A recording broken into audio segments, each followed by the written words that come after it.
on this day, my friend Andy showed up, and he was trying to prove a point that he would be able to approach her with treats, just being kind and feeding her. And Zahra still has a very wide bubble. You can only probably get about 7 feet close to her. Without her approval, you're not going to touch her. She's just so afraid of humans. So I just start with what she knows. She turned into me instantly. So I'm just going back to where she's comfortable here. I'm scratching on her left side. She's most comfortable with me in her left eye. And now with this human here, you see this other human, she says, with her right ear, she's keeping an eye on him. So still a little leery of me. She backs up because she feels the pressure there.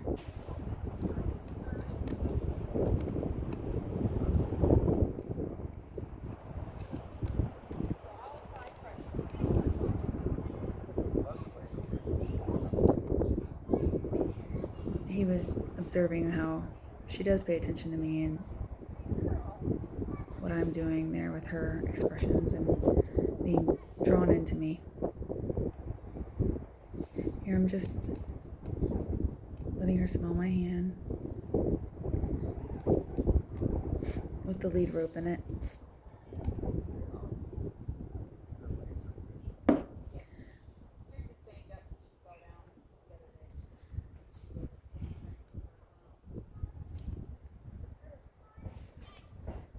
I was very leery of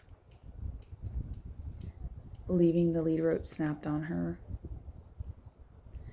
after sedation, just because I didn't want to get her getting hung up on something in the middle of the night.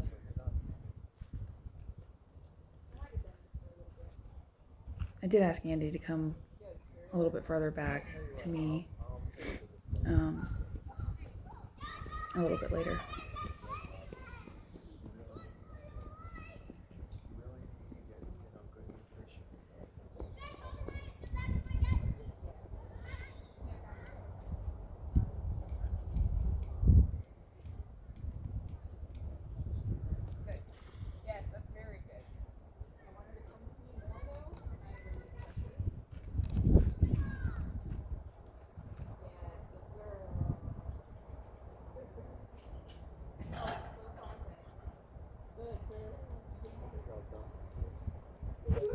As you can see, when he did, she approached and was ready to communicate. She felt there was a little less pressure, but here, even still, she feels 2 people is too much.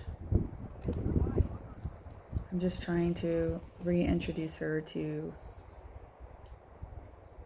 the lead rope, let her smell and see it.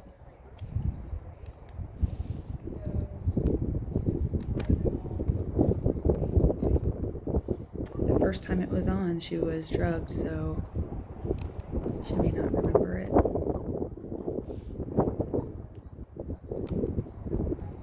Just touching her halter a little bit there too, and still rubbing up there by her withers to let her know she's been a good girl.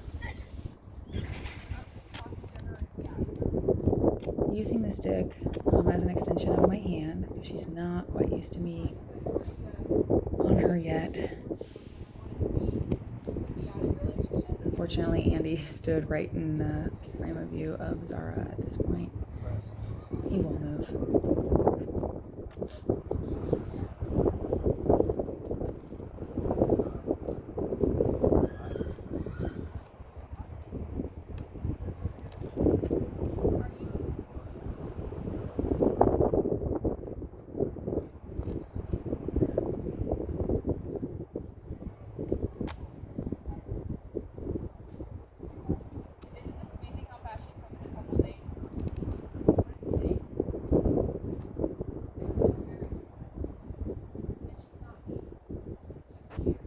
Here I was just taking the lead rope with the snap under her nose and just snapping it to let her get used to the sound as well.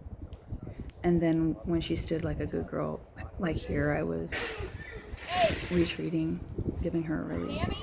Here she's playing with her mouth. I think she needs her teeth done, which she has an appointment scheduled for October 11th. chestnut right there. And the bay horse would kick her tail, except she's got electric fence on there on the inside.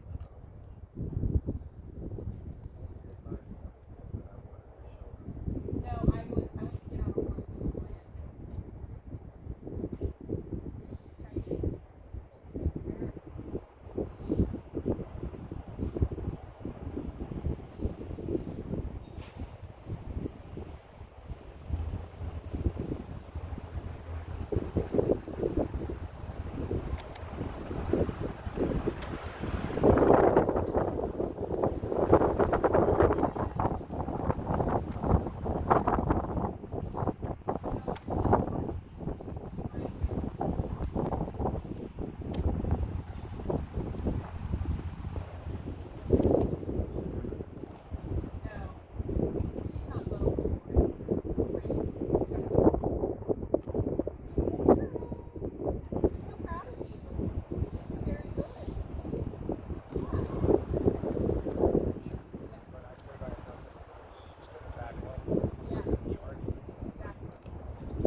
So throughout this day in session,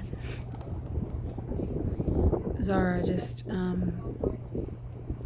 continued to relax more and more with two people in there, two people present, because you can see she exposes herself a little bit more. She's playing with her mouth again. But it is much the same throughout the session, and he and I were talking as well. So she felt more relaxed, like no concentration or pressure was on her. So you can see that her ears are up, she's on me, she's paying attention here, which is great. Still very leery with Andy there to her right. She feels it's too much pressure, so she just backs up.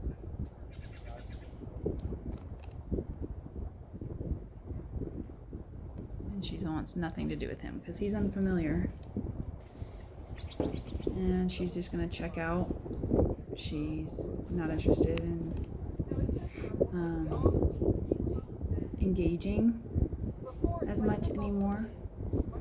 So as she drops her head and starts to think of and look around and think about other things, I will ask her to disengage that hind end and really pay attention on me.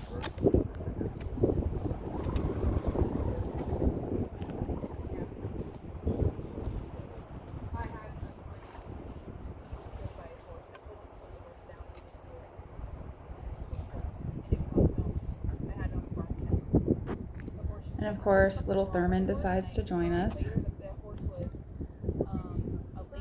Unfortunately, Andy is right in the view of Zahra at this point.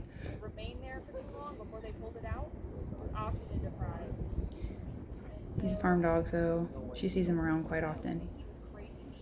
He would come at you like me, and he struck the guy down, killed him, and then stomped on him.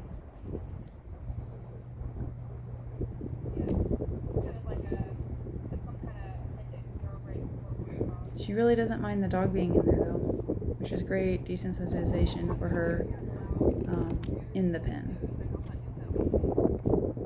This is a first.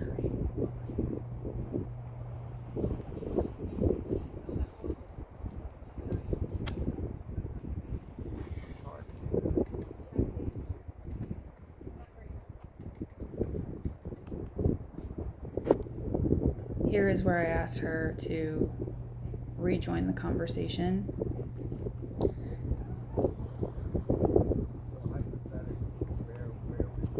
And she does. Reluctantly, she thinks about just checking out and not being a part of this anymore. But I've encouraged her a little bit and asked her to come back, and she's very soft in doing so.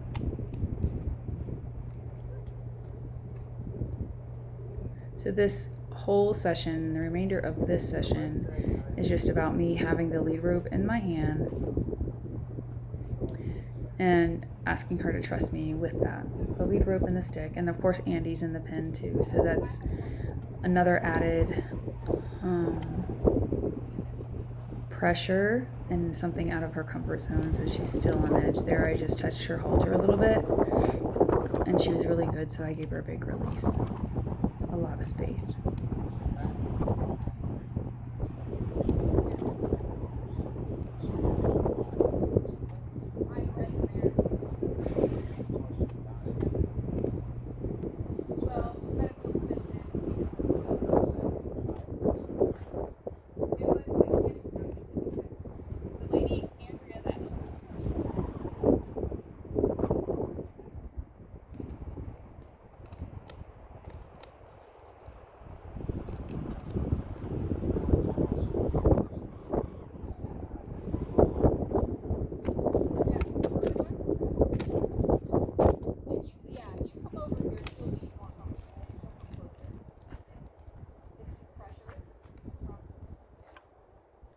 Right there, I asked Andy to come over with me and kind of step back a little bit to allow Zahra to get a little more comfortable, feeling less pressure.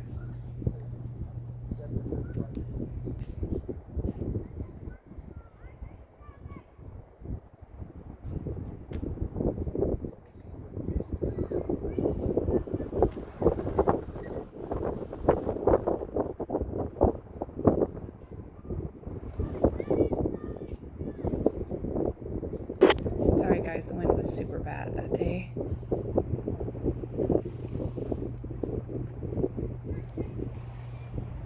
Andy moved around and she felt pressure, so she backed up. I didn't even recognize it in the moment. But when she felt a safe enough distance from him, she did allow me to approach her shoulder and withers, which was nice. And she stood still, so I'll back up and give her a release.